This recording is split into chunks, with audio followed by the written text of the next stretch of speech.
Monsieur Pourchet, c'est une super journée aujourd'hui qui se prépare. Oui, bien sûr. D'abord, c'est une bonne journée parce qu'on se retrouve. Vous vous rappelez, il y a quelques mois, nous étions là pour le parrainage de Madame Nathalie Delattre, ministre du Tourisme. Et nous nous retrouvons ici pour un autre événement, celui, je crois, de l'égalité des chances. Parce que le sport, c'est le lieu sacré de l'égalité des chances où finalement tout le monde a sa chance pour gagner.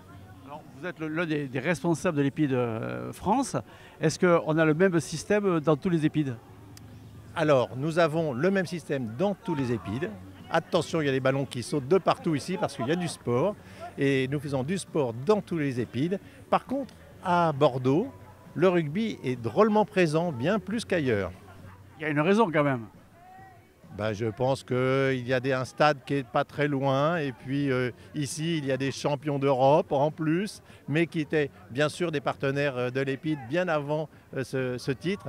À l'Épide, on fait du sport. À Toulouse, il y a quand même du rugby. Il faudrait peut-être aller les voir ensemble. On vient vous voir quand vous voulez. Vous êtes les bienvenus. Vous savez, bien toujours à QTV, nous, on vous aime. Comment dois-je vous appeler? Marraine ou ministre? Marraine. Je trouve que c'est tellement plus attachant. Et puis c'est une réalité ici. J'ai eu la chance de marrainer 2 promotions de l'Épide, parce que je crois fortement dans cette école de la seconde chance. Alors, vous avez accompagné vos filleuls à Paris, à votre ministère. Comment ça s'est passé? Très bien, ils ont été très curieux, ils m'ont posé beaucoup de questions. Moi, j'aime beaucoup cette ouverture d'esprit. Il faut savoir que ces jeunes, ce n'est pas une obligation pour eux d'être à l'Épide. C'est parce qu'à un moment donné, ils se sont trompés d'orientation ou eu des difficultés dans leur parcours. Et ils ont envie, effectivement, de pouvoir connaître cette deuxième chance à nous. De savoir saisir cette main et de les inclure effectivement dans nos différentes sphères professionnelles, parce que c'est ça le marrainage. Alors, vous avez quand même un calendrier assez chargé entre le ministère, les élections municipales prochaines. Vous avez du temps pour vos filleuls? Oui, parce que je dors peu. Mais effectivement, il faut savoir quelles sont les priorités. Et quand on s'engage sur un marrainage, ce n'est pas simplement pour être sur la photo le premier jour, mais c'est bien pour les accompagner, leur donner des idées, de pouvoir partager avec eux leurs doutes, mais surtout leurs espoirs aussi. Donc je prends le temps nécessaire. Elsa, super tournoi cette année. Ah oui, ça a été un gros championnat. Qu'on a largement dominé en première période, mais sur lequel on a été un peu moins performante sur la fin. Donc on a entamé les phases finales avec un peu de pression sur ça, mais finalement le dénouement est plutôt comme on l'espérait, donc oui, super saison. Il vaut mieux avoir un match gagné, même s'il est mal joué, qu'un match bien joué et perdu? Il faut toujours gagner, on s'en fout comment. Alors Monsieur le Président, fier j'imagine?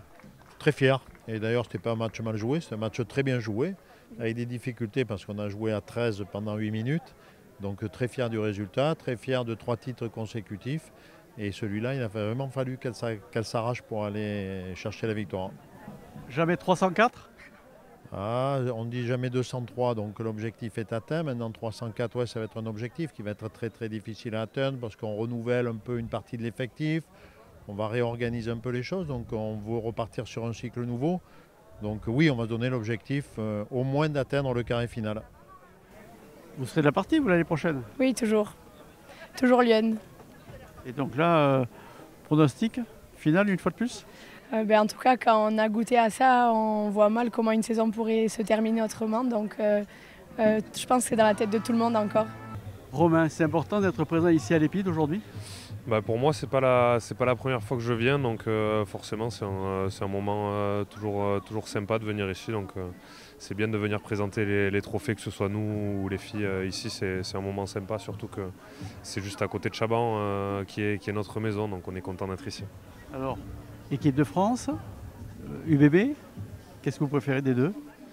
C'est un choix qui est quasi impossible à faire parce que être à l'UBB et gagner une Coupe d'Europe, c'est quelque chose d'incroyable parce que c'est tout le travail d'une saison avec un groupe de joueurs, des copains et coéquipiers qui sont devenus des amis pour beaucoup. Donc c'est une joie que je dirais collective et de partage.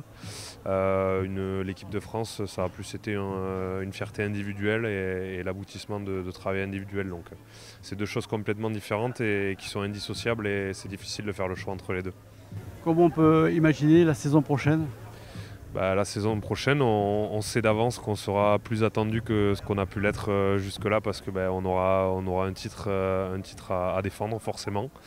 Et après, ça sera fait de nouveaux objectifs comme ça l'a été depuis toujours d'un point de vue individuel dans ma carrière. Mais pour l'UBB, depuis que je suis arrivé, ça fait maintenant 7 saisons. On a toujours gravi les échelons petit à petit, donc on se trouvera forcément de nouveaux challenges sans problème.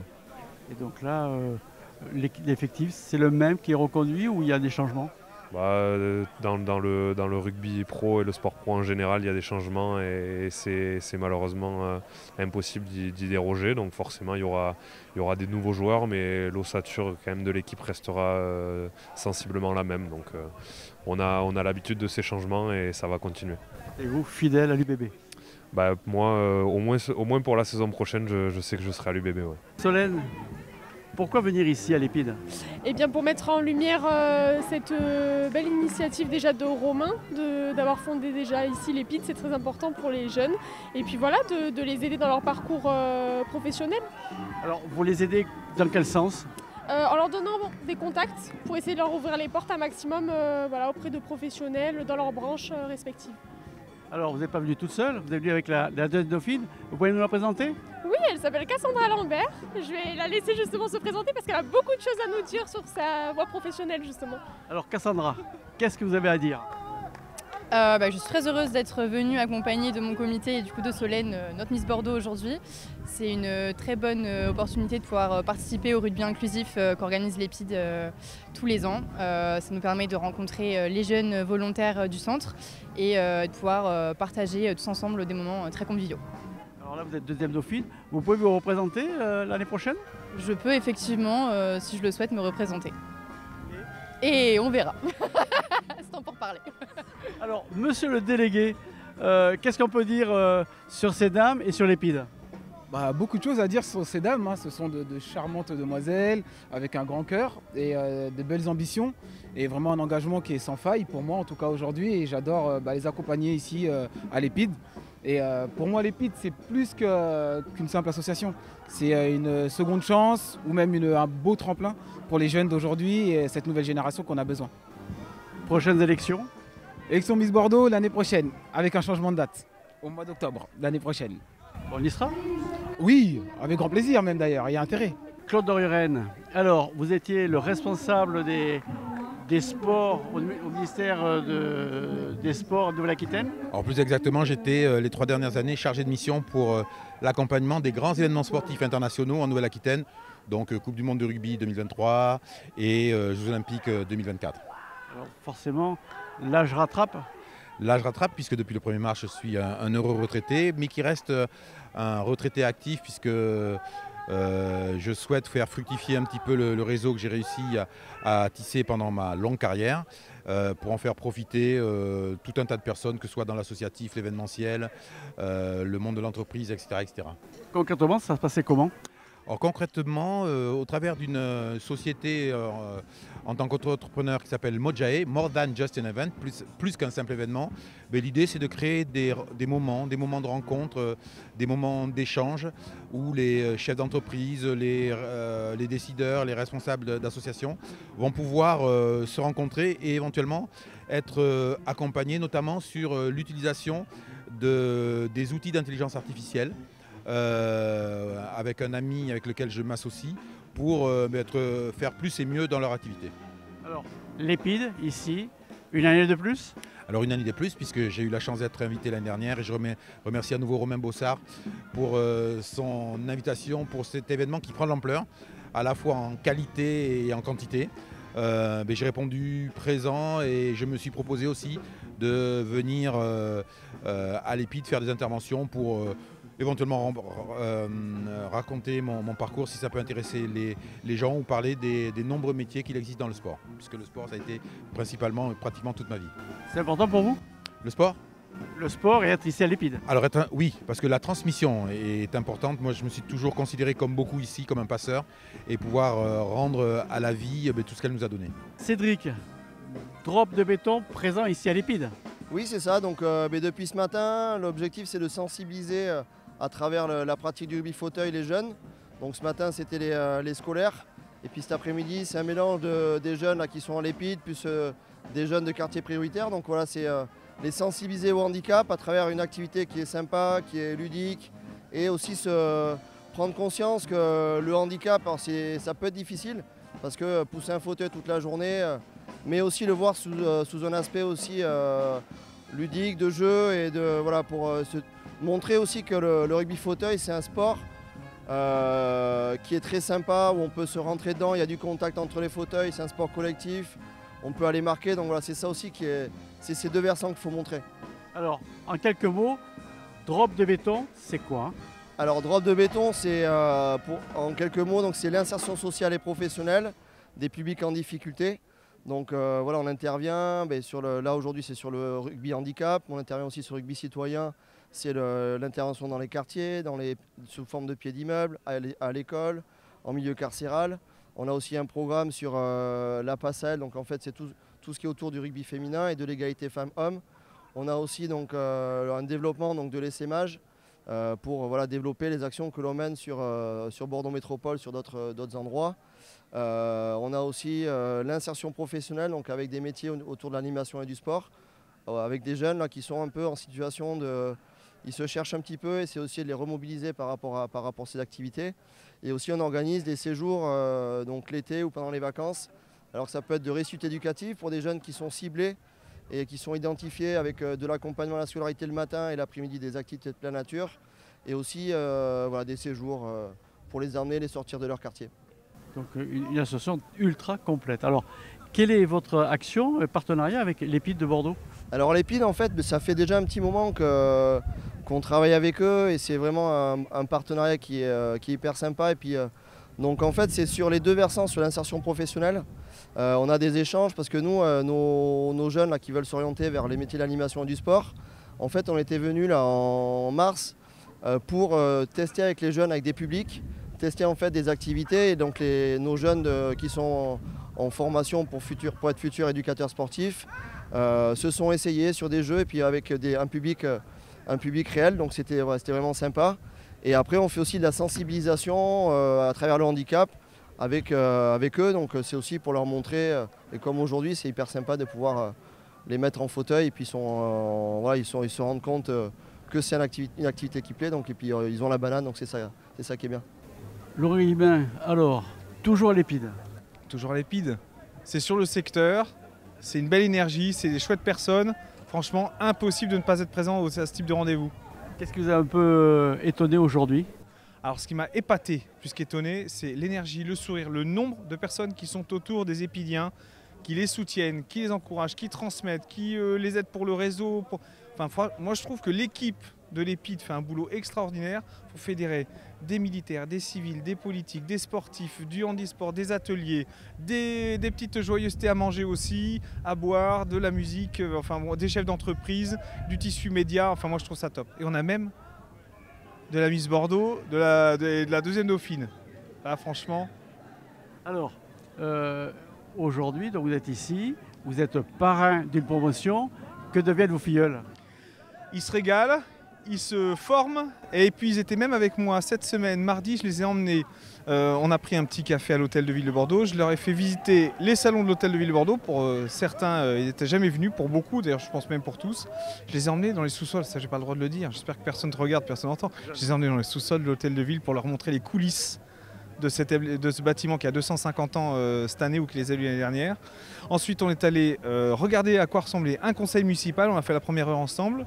Évidemment, ça les a impressionnés parce que tu as les élus, etc. Et puis ce débat, ces joyeusetés de début de conseil municipal qui sont ces joutes verbales politiques. Ensuite, on est allé au musée d'Aquitaine. On a passé 1h30 dans ce musée. Je crois qu'ils poussaient la porte de ce musée pour la première fois pour la grande majorité d'entre eux. L'année prochaine, il y a des élections. On ne peut pas échapper à la question. Vous serez candidat dans la liste ou pas?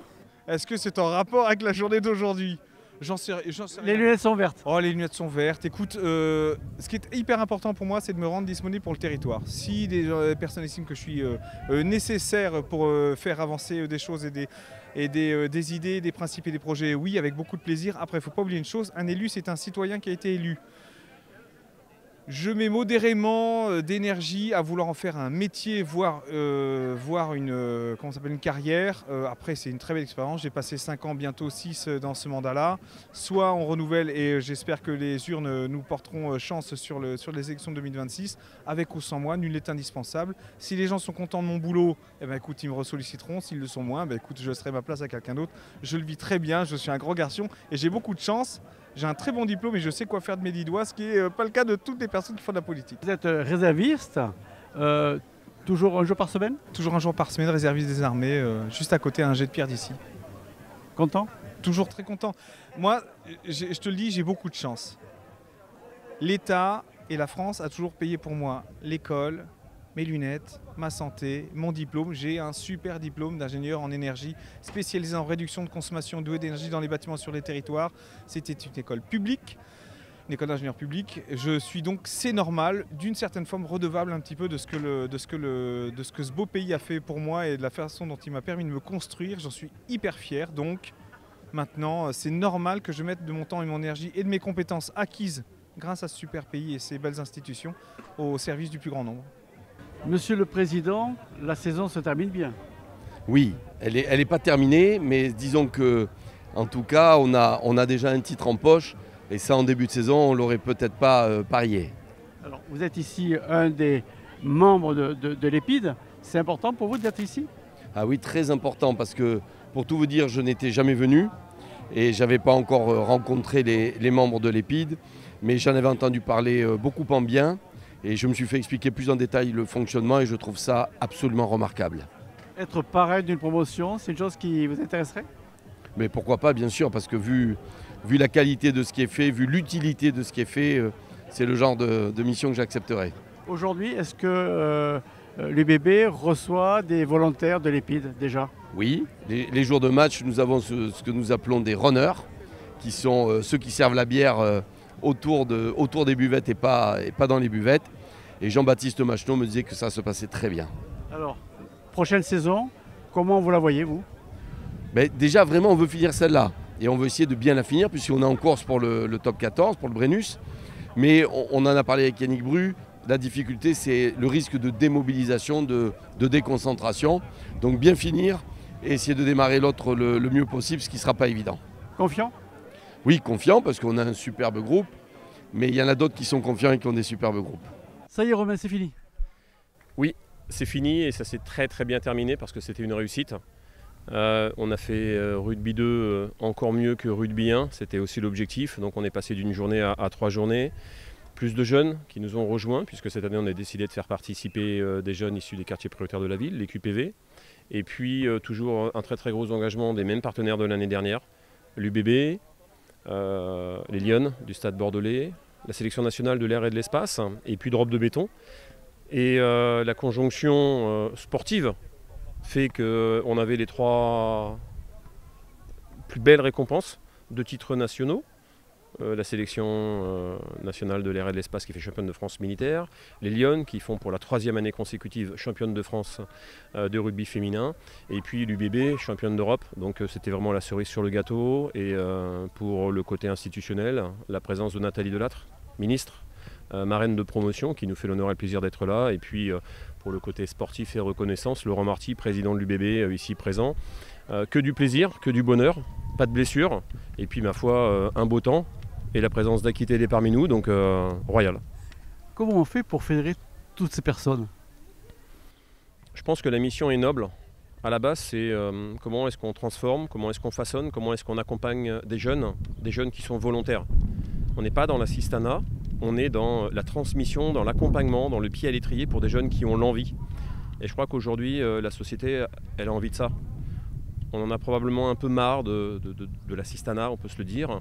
Et ici, à l'EPID, on a des jeunes qui sont cabossés, qui ont besoin d'aide. Et on le voit, cette noble mission, elle rassemble.